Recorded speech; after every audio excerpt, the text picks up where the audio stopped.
വഖഫ് ബില്ലിൽ ലോക്സഭയിൽ ചർച്ച 12 മണിക്കൂർ പിന്നിട്ടു. ബില്ലിൽ തീർപ്പാകും വരെ സഭാ നടപടികൾ നീട്ടി. അതേസമയം വഖഫ് ബില്ലിനെതിരെ രൂക്ഷ വിമർശനം ഉന്നയിക്കുകയാണ് പ്രതിപക്ഷ നേതാവ് കൂടിയായ രാഹുൽ ഗാന്ധി. മുസ്ലിങ്ങളുടെ സ്വത്തുക്കൾ തട്ടിയെടുക്കാനും അവരുടെ വ്യക്തി നിയമങ്ങൾ ഇല്ലാതാക്കാനുള്ള ശ്രമമാണ് നടക്കുന്നതെന്നും രാഹുൽ ഗാന്ധി എക്സിൽ കുറിച്ചു. നമുക്കിപ്പം പി ബസന്ത് ചേർന്നുണ്ട്. ബസന്ത്, ഇപ്പോൾ സഭാ നടപടികൾ എങ്ങനെയാണ് പുരോഗമിക്കുന്നത്?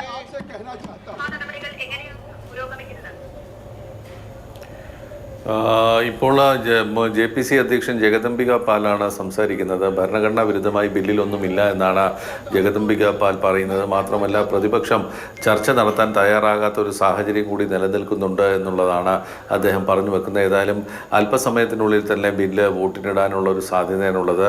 ചർച്ച പൂർത്തിയാകുന്ന മുറയ്ക്ക് ന്യൂനപക്ഷ മന്ത്രി കിരൺ റിജിജു ബില്ലിൻ്റെ ചർച്ചയ്ക്ക് മറുപടി നൽകും. അതിനുശേഷം വകുപ്പ് തിരിച്ചുള്ളൊരു വോട്ടിങ്ങിനുള്ള ഒരു സാധ്യതയാണുള്ളത്. ഏതായാലും 12:30 വരെയെങ്കിലും സഭ നീളുമെന്നുള്ളൊരു സൂചന സ്പീക്കർ തന്നെ നൽകിയിട്ടുള്ള സാഹചര്യമുണ്ട്. എല്ലാ അംഗങ്ങൾക്കും സംസാരിക്കാനുള്ള അവസരം നൽകുന്നതാണ് ഇത്ര സമയം എടുക്കുന്നത് എന്നാണ് മനസ്സിലാക്കുന്നത്. ഏതായാലും ഇന്ന് ഉച്ചതിരിഞ്ഞാണ് ബില്ല് ലോക്സഭയിൽ അവതരിപ്പിച്ചത്. ന്യൂനപക്ഷ മന്ത്രി കിരൺ റിജിജു ആണ് ബില്ല് അവതരിപ്പിച്ചത്. മുനമ്പം അടക്കമുള്ള വിഷയങ്ങൾ എടുത്തു പറഞ്ഞുകൊണ്ടാണ് അദ്ദേഹം ബില്ല് അവതരണം നടത്തിയത്. മുനമ്പം പ്രശ്നം പരിഹരിക്കുന്നതിന് ഈ ഭേദഗതി ബിൽ ഉപകരിക്കും എന്നുള്ളൊരു സൂചനയാണ് അദ്ദേഹം നൽകിയത്. ആഭ്യന്തരമന്ത്രി അമിത്ഷാ ചർച്ചയിൽ ഇടപെട്ട് സംസാരിച്ചു. അതുപോലെ തന്നെ കേരളത്തിൽ നിന്നുള്ള അംഗങ്ങളായ KC Venugopal, Hibi Eden, ET Muhammad Basheer, NK Premachandran, Francis George എന്നിവരെല്ലാം തന്നെ മുനമ്പം വിഷയം പരാമർശിച്ചുകൊണ്ടാണ് ഈ ചർച്ചയിൽ പങ്കെടുത്തത്.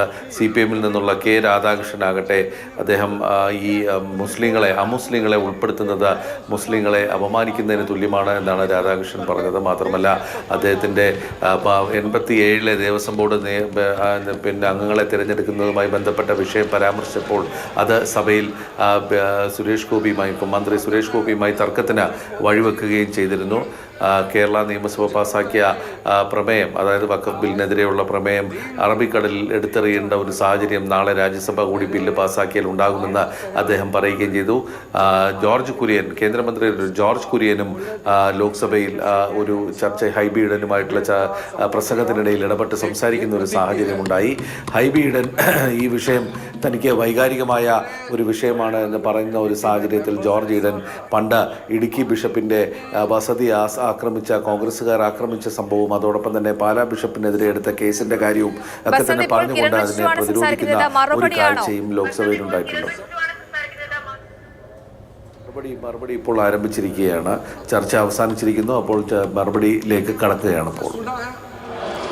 और जैसे हमने शुरुआत में बिल प्रस्तुत करते समय अनुरोध किया था कि हम भरपूर चर्चा किया जाए इस सदन में और हम सबका सुनेंगे और जवाब भी हम देंगे। मेरे ख्याल से कई मुद्दे ऐसे आया जिसका जो इस बिल का पक्ष में बोलने वालों ने बहुत अच्छे तरीके से जवाब भी दिया है। इसलिए कई ऐसे पॉइंट्स हैं जिसको मैं दोहराना नहीं चाहता हूं, क्योंकि अब देर रात ये चर्चा चल रही है। इसलिए मैं समय को देखते हुए बहुत विस्तृत रूप से अपना जवाब को नहीं रखते हुए संक्षेप मगर कोशिश करूंगा कि आपका जो पॉइंट्स है वो समावित हो जाए। वैसे तो कुछ लोगों ने जो पॉइंट उठाया है वो तर्क है और कई ऐसे मुद्दे हैं जो तर्कहीन है। मैंने शुरू से बताया राजनीतिकरण भी हुआ है, लेकिन मैं शुरू में ये कहना चाहता हूं, जो समझते हुए नहीं समझने का अगर प्रयास करता है उसको मैं नहीं समझा सकता हूं। कुछ लोगों को मैंने शुरू में कहा कि अगर आप कहते हैं कि ये बिल गैर संवैधानिक है तो आप बताइए गैर संवैधानिक कैसे है। जबरदस्ती अनकॉन्स्टिट्यूशनल कहता है।